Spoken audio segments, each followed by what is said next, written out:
Halo para mahasiswa yang saya banggakan dan yang saya cintai. Kita berjumpa lagi untuk belajar bersama mengenai pendidikan kewarganegaraan. Kali ini kita akan berbicara mengenai hak dan kewajiban warga negara. Menjadi materi yang penting karena mahasiswa sudah berkali-kali saya katakan merupakan bagian dari warga negara. Oleh karena itu sebagai mahasiswa juga harus mengerti tentang hak dan kewajiban warga negara. Untuk mempelajari hak dan kewajiban warga negara, ada beberapa hal yang harus kita pahami terlebih dahulu. Minimal kita harus mengerti tentang siapa itu warga negara. Kemudian yang kedua, siapa itu penduduk. Dan yang ketiga, siapa itu warga negara asing. Sebab perbedaan status ini juga akan berakibat pada perbedaan hak dan kewajibannya. Setelah kita bisa membedakan antara warga negara dan penduduk, baru kita nanti akan coba masuk pada perincian dari hak-hak dan kewajiban warga negara itu sendiri. Untuk berbicara mengenai warga negara, pertama-tama kita harus membaca Undang-Undang Dasar tahun 1945. Undang-Undang Dasar 1945 yang mana? Dengan sendirinya adalah Undang-Undang Dasar tahun 1945 hasil amandemen yang keempat. Hasil perubahan yang keempat. Sebagaimana kita ketahui, Undang-Undang Dasar kita sekarang ini sudah mengalami perubahan yang keempat. Perubahan yang pertama terjadi pada tahun 1999. Kemudian perubahan yang kedua terjadi pada tahun 2000 dan dilanjutkan pada tahun 2001 perubahan yang ketiga. Dan perubahan yang keempat terjadi tahun 2002. Nah, para mahasiswa, perubahan atau amandemen terhadap undang-undang ini memang baru terjadi ketika Indonesia memasuki era reformasi. Jadi era Orde Lama dan Orde Baru, Undang-Undang Dasar itu tidak pernah mengalami perubahan. Nah, setelah amandemen yang keempat, apakah Undang-Undang Dasar masih bisa atau masih boleh diubah? Ya dengan sendirinya boleh-boleh saja sepanjang memenuhi ketentuan konstitusi. Pasal 37 Undang-Undang Dasar tahun 1945 memberi peluang untuk perubahan Undang-Undang Dasar tahun 1945. Meskipun ada catatan khusus yang dirumuskan dalam pasal 37 ayat 5, di mana untuk negara kesatuan Republik Indonesia tidak boleh diadakan perubahan. Nah, itu yang mungkin ketika kalian jalan, kemudian melihat beberapa kantor, ada tulisan NKRI harga mati. Oke, para mahasiswa. Sekarang kita akan mulai dengan siapa sih warga negara itu. Warga negara dalam hal ini diatur dalam pasal Undang-Undang Dasar tahun 1945.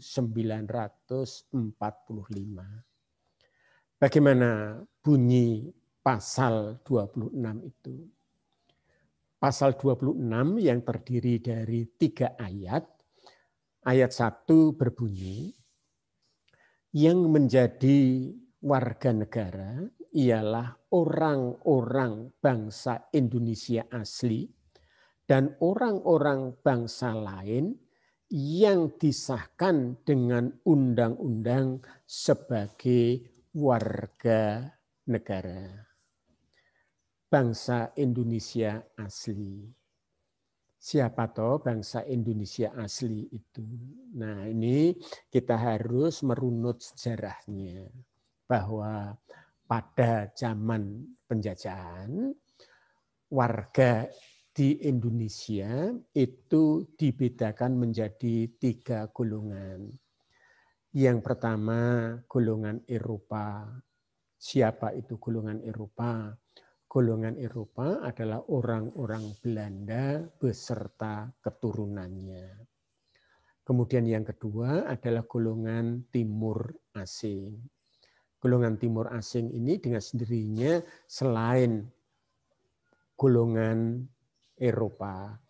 Ada Cina, ada India, ada Jepang, dan lain-lainnya. Yang ketiga adalah golongan Bumi Putra. Nah, golongan Bumi Putra inilah yang disebut sebagai bangsa Indonesia. Dan ini menjadi warga negara Indonesia. Nah, sekarang bagaimana dengan penduduk? Penduduk itu bisa dibedakan menjadi 2. Yang pertama, penduduk warga negara. Yang kedua, penduduk bukan warga negara. Nah, penduduk warga negara masih bisa dibedakan lagi menjadi 2, yaitu asli dan keturunan asing. Sedangkan penduduk bukan warga negara itu artinya warga negara asing. Sehingga dengan demikian di Indonesia, warga negara Indonesia itu ada 2. Warga negara Indonesia asli dan warga negara Indonesia keturunan asing. Warga negara Indonesia asli adalah yang golongan ketiga tadi. Bangsa Indonesia itu asli. Dan kita, saya, kalian itu warga negara Indonesia asli. Apa buktinya kalau saudara sebagai warga negara Indonesia? Bukti yang kalian miliki berupa kartu tanda penduduk. Coba kalian perhatikan, KTP kalian itu mesti ada tulisannya warga negara Indonesia. Kemudian yang kedua tadi saya sebutkan, warga negara Indonesia keturunan asing. Warga negara Indonesia keturunan asing ini berbeda dengan warga negara asing. Warga negara Indonesia keturunan asing itu ya sama-sama sebagai warga negara Indonesia. Tetapi mungkin dulu dia orang asing. Bisa saja ada Belanda, Australia, Jerman, Inggris, Amerika, dan lain sebagainya.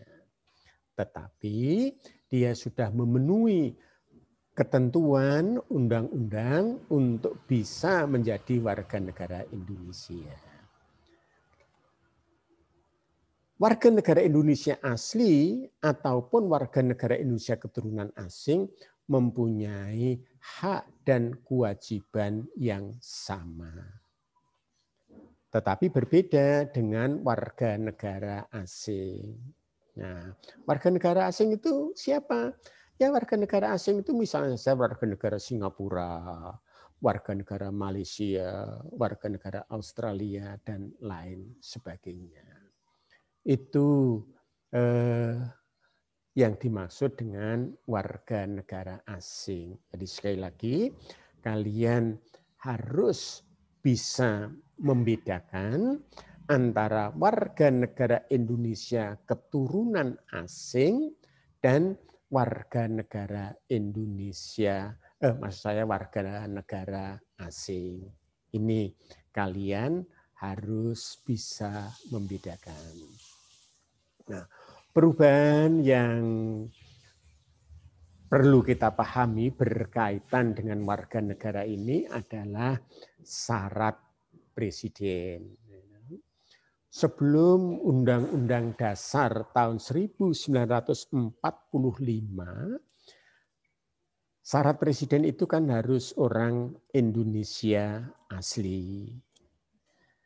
Tetapi setelah Undang-Undang Dasar tahun 1945 di amandemen, presiden tidak harus orang Indonesia asli. Pasal 6 ayat 1 kemudian dirumuskan begini.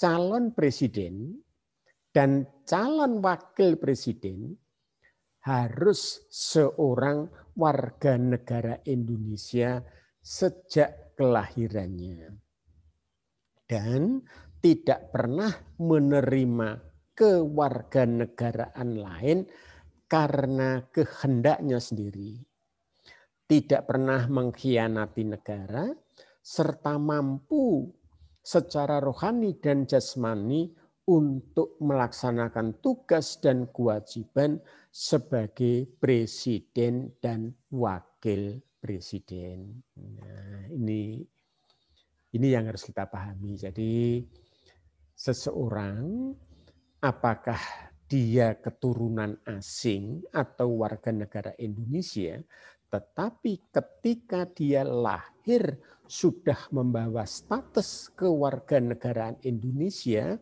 dia bisa menjadi presiden. Ini perbedaan yang cukup besar yang harus kita pahami.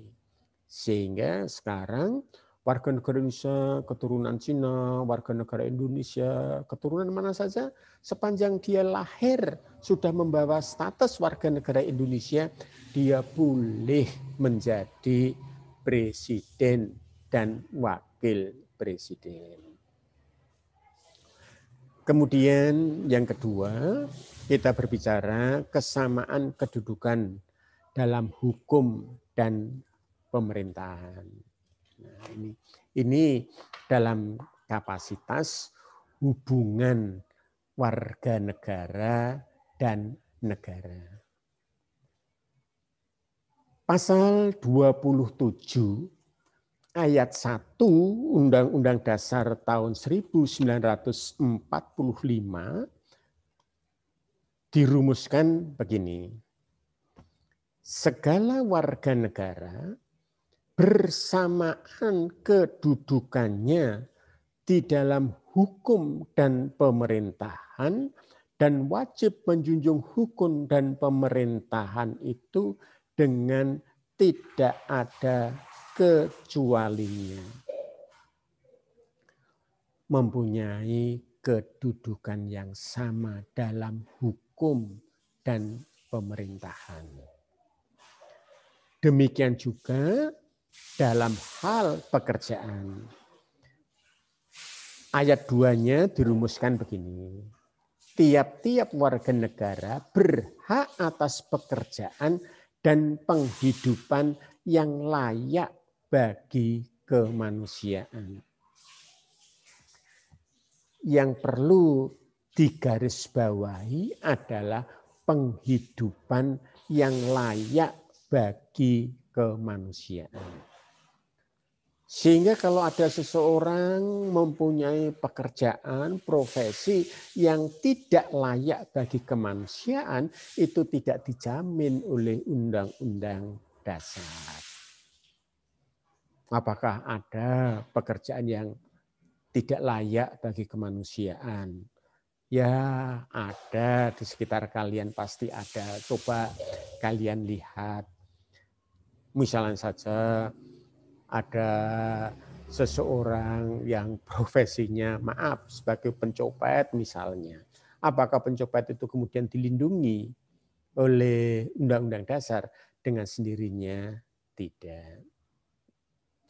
Kemudian yang ketiga, yang keempat adalah kemerdekaan berserikat dan berkumpul. Pasal 28 Undang-Undang Dasar tahun 1945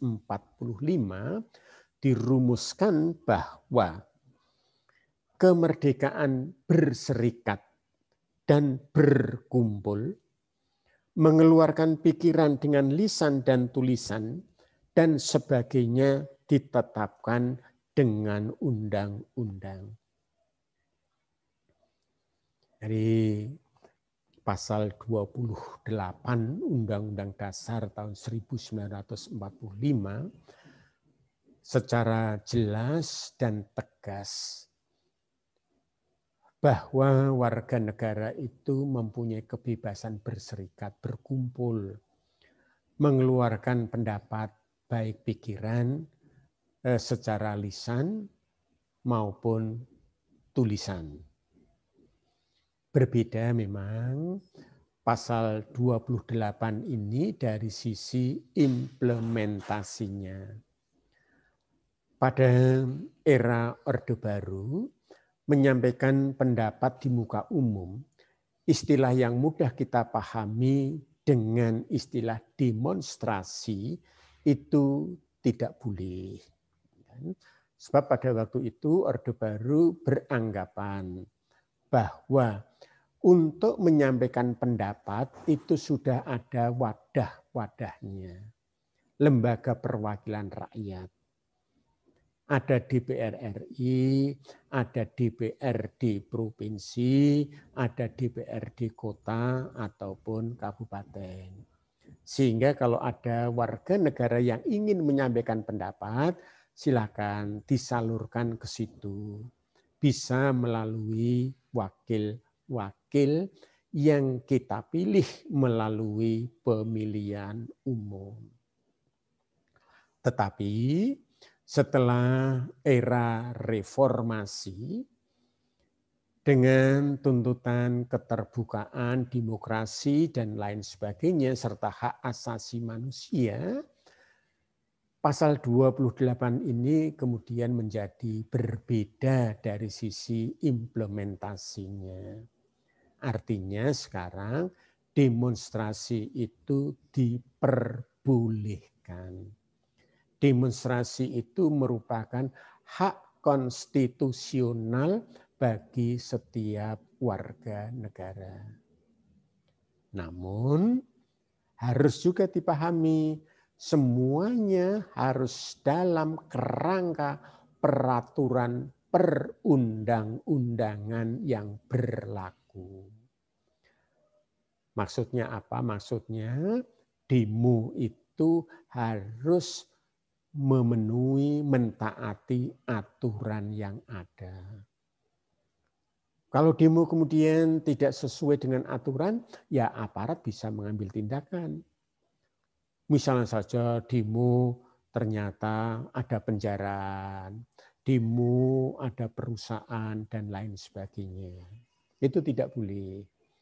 Oleh karena itu ketika kalian mau demonstrasi, mau unjuk rasa, ya kalian harus pelajari itu undang-undang yang berlaku terlebih dahulu. Kemudian yang kelima, kemerdekaan memeluk agama. Pasal 29, khususnya ayat 2, memberikan rumusan yang tegas tentang kemerdekaan untuk memeluk, menjalankan ibadat agamanya. Secara jelas pasal 29 ayat 2 dirumuskan demikian. Negara menjamin kemerdekaan tiap-tiap penduduk untuk memeluk agamanya masing-masing dan untuk beribadat menurut agamanya dan kepercayaannya itu.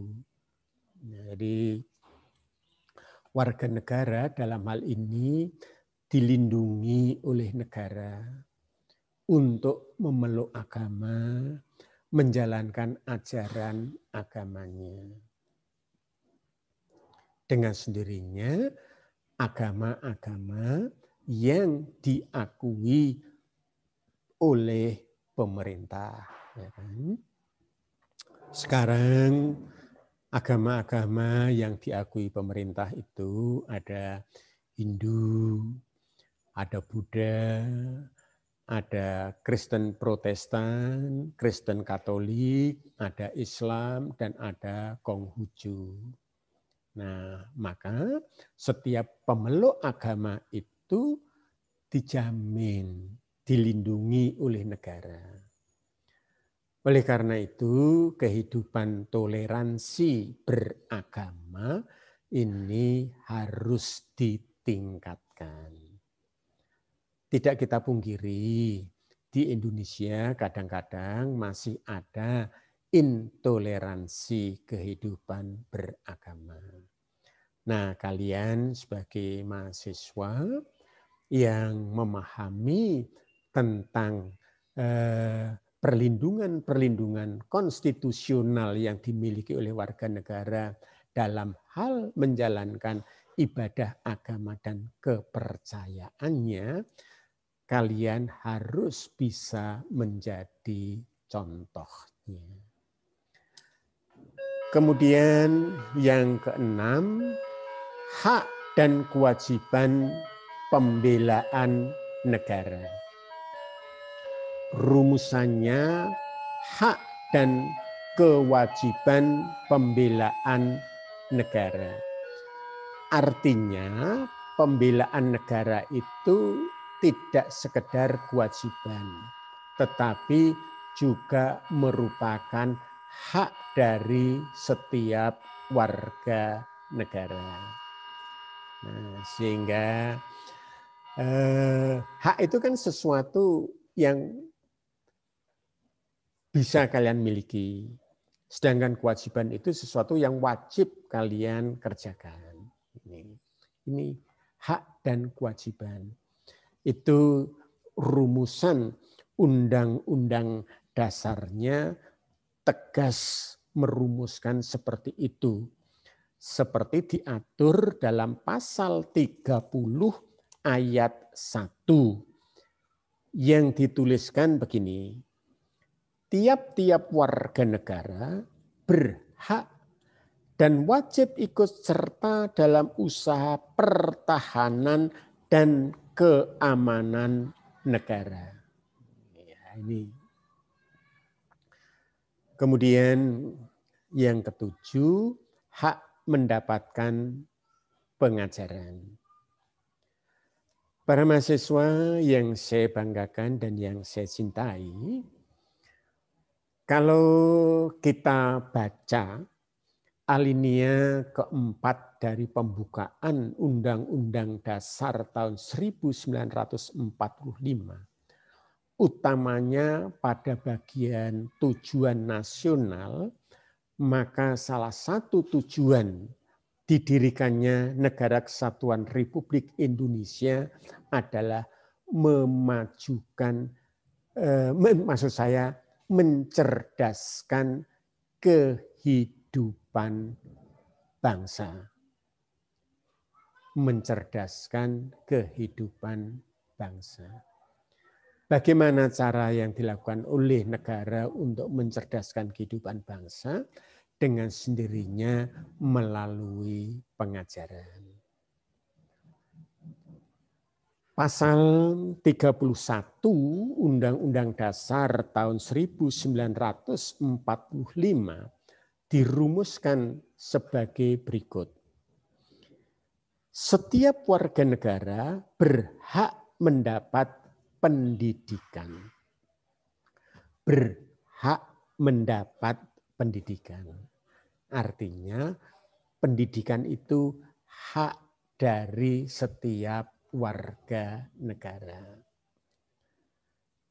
Implementasinya bagaimana?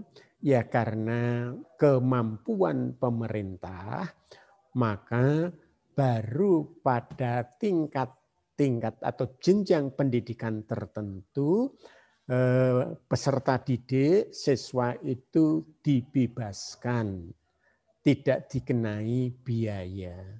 Ini. Karena apa? Itu merupakan hak dari setiap warga negara. Sehingga kalian pun bisa menikmati pendidikan sampai jenjang pendidikan tinggi. Meskipun dengan biaya sendiri, ya kan? Kemudian yang kedelapan, kebudayaan nasional Indonesia. Para mahasiswa, satu hal yang harus kita waspadai bahwa sekarang ini Indonesia masuk dalam era globalisasi. Era globalisasi menjadikan batas antar negara itu semakin tidak jelas. Jarak antar negara seolah-olah semakin dekat. Kemudian yang lain juga harus kita pahami, Indonesia itu berada pada posisi yang strategis. Ini kondisi alamiah, ya kan? Indonesia berada di antara dua samudra dan dua benua. Dari awalnya sudah di situ. Indonesia tidak memilih saya atau negara Indonesia harus berada di antara dua benua dan dua samudra, tidak. Itu kondisi alamiah. Sama seperti rumah kalian atau rumah orang tua kalian. Kalian tidak bisa memilih, tidak bisa menentukan siapa yang harus menjadi tetangga sebelah kiri, siapa yang harus menjadi tetangga sebelah kanan, siapa tetangga belakangnya, dan siapa juga tetangga depannya. Akhirnya apa? Ya akhirnya boleh dikatakan di dalam bahasa yang sederhana untung-untungan kan. Kalau dapat tetangga yang baik hati, tetangga yang guyup, tetangga yang rukun, ya itu merupakan anugerah yang perlu disyukuri. Tetapi kalau toh kemudian dapat tetangga yang suka rame, ya harus kita syukuri. Bagaimana juga itu tetangga kita. Nah, kembali ke negara Indonesia yang berada di antara dua benua dan dua samudra, ini memang mempunyai dampak-dampak tertentu. Termasuk di dalamnya dalam hal kebudayaan. Kalau kita tidak mempunyai kepribadian yang tangguh, kepribadian yang kuat, bisa saja kebudayaan Indonesia kemudian tergilas oleh budaya asing. Padahal pasal 32 Undang-Undang Dasar tahun 1945 ayat pertama dirumuskan demikian. Negara memajukan kebudayaan nasional Indonesia di tengah peradaban dunia dengan menjamin kebebasan masyarakat dalam memelihara dan mengembangkan nilai-nilai budayanya. Nah, kearifan lokal. Kita pengen menjadi negara yang maju, negara yang modern. Tetapi kita harus tetap berpijak pada budaya bangsa sendiri.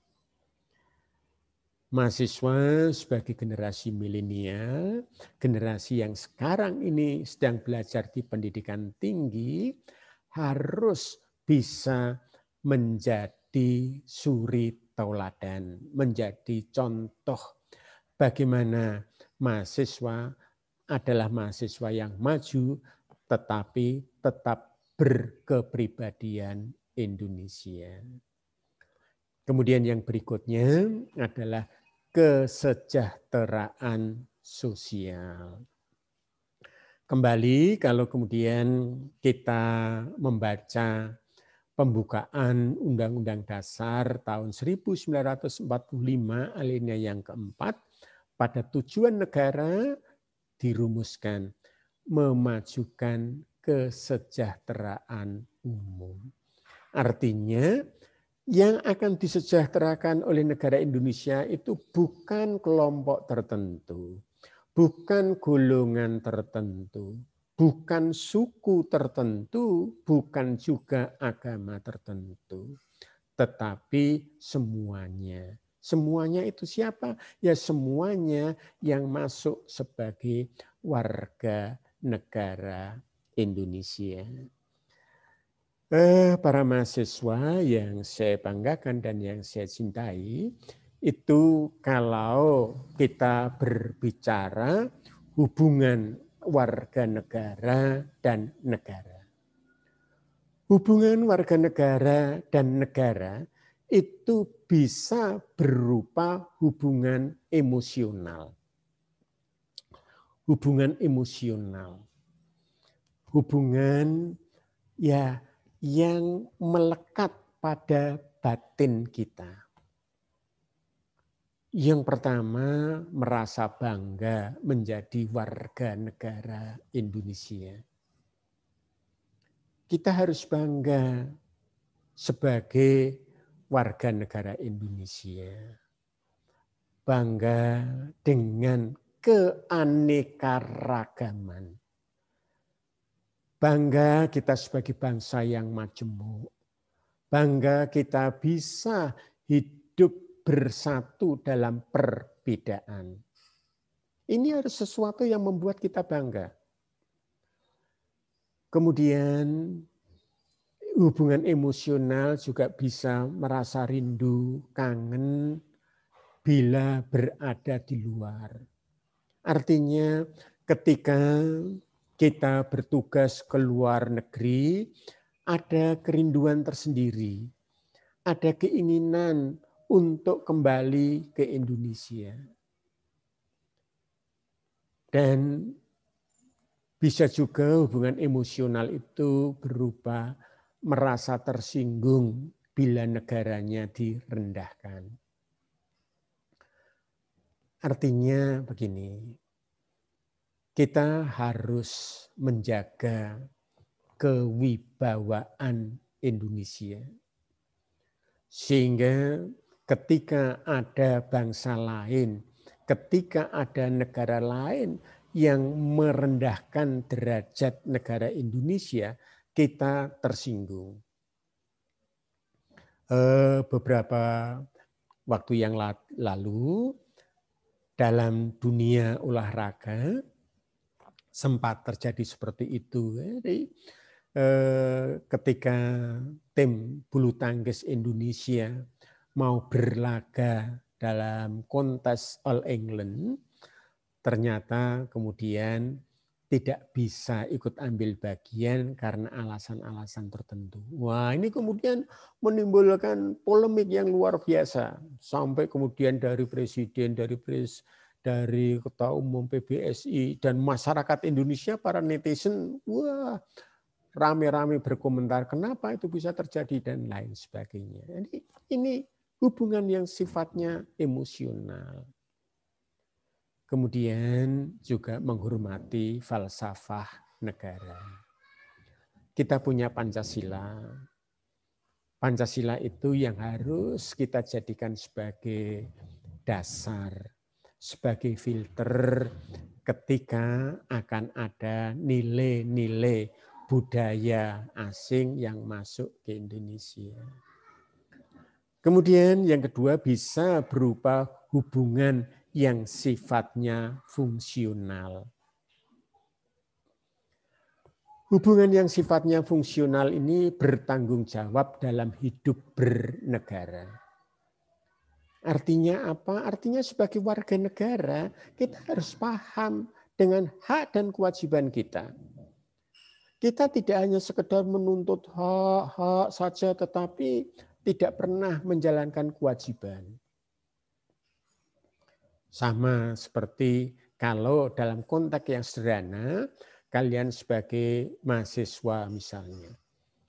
Kalian jangan hanya sekedar menuntut hak-hak kalian sebagai mahasiswa, tetapi lihatlah diri kalian sendiri. Apakah kalian juga sudah memenuhi kewajiban kalian sebagai mahasiswa? Ini dua hal yang tidak bisa dipisahkan. Kemudian yang berikutnya, melaksanakan tugas demi negara. Artinya kalau misalnya kalian nanti bekerja di luar negeri, dipercaya oleh negara Indonesia untuk mengemban tugas tertentu di luar negeri, maka kalian di sana itu membawa nama negara. Sehingga kemudian tidak sebaliknya, justru di luar negeri menjelek-jelekan negaranya sendiri. Kemudian yang berikutnya, aktif mengendalikan penyimpangan pencapaian tujuan nasional. Aktif mengendalikan penyimpangan pencapaian tujuan nasional. Artinya kita tidak tinggal diam. Kalau ada penyimpangan-penyimpangan, kalau ada sesuatu yang tidak sesuai dengan tujuan nasional. Tujuan nasional itu apa sih? Tujuan nasional jelas. Rumusannya ada dalam pembukaan Undang-Undang Dasar tahun 1945 alinea yang keempat. Melindungi segenap bangsa dan seluruh tumpah darah Indonesia. Memajukan kesejahteraan umum. Mencerdaskan kehidupan bangsa. Dan ikut serta melaksanakan ketertiban dunia yang berdasarkan kemerdekaan, perdamaian abadi, dan keadilan sosial. Itu harus kita kawal. Dan para mahasiswa, sifat hubungan yang ketiga adalah hubungan formal. Hubungan formal ini yang pertama dirumuskan sadar status. Sekarang ini justru yang saya pribadi merasa prihatin. Kadang-kadang kita jumpai warga negara Indonesia yang tidak sadar status. Ya kan? Dia kemudian menghujat, dia kemudian memaki lambang-lambang negara. Ini orang-orang yang tidak sadar status. Presiden itu lambang negara. Merah putih itu lambang negara. Kita harus hormati itu. Kemudian yang berikutnya sadar hak dan kewajiban sebagai warga negara. Kalian bisa baca itu pasal 26 Undang-Undang Dasar tahun 1945 itu memberikan pengertian sebagaimana di awal tadi saya katakan siapa itu warga negara. Kemudian hak dan kewajibannya silahkan kalian baca pasal 27 pasal 28, 29, 30, 31, 32, dan 33. Itu kalian baca, kalian lihat bagaimana implementasinya. Kemudian yang terakhir, bertindak atas hukum negara. Segala sesuatu yang kita lakukan harus ada landasan hukumnya. Harus mempunyai dasar hukum yang jelas. Karena apa? Pasal 1 ayat 3 Undang-Undang Dasar tahun 1945 jelas mengatakan Indonesia adalah negara hukum. Sehingga segala sesuatunya harus berdasarkan atas hukum. Para mahasiswa yang saya banggakan dan yang saya cintai, itu hubungan warga negara dan negara. Dengan sendirinya ini baru materi sesi 1. Akan saya lanjutkan pada sesi berikutnya untuk pertemuan berikutnya. Saya akhiri sampai di sini dulu. Selamat belajar, tetap sehat, dan tetap semangat. Sampai jumpa lagi.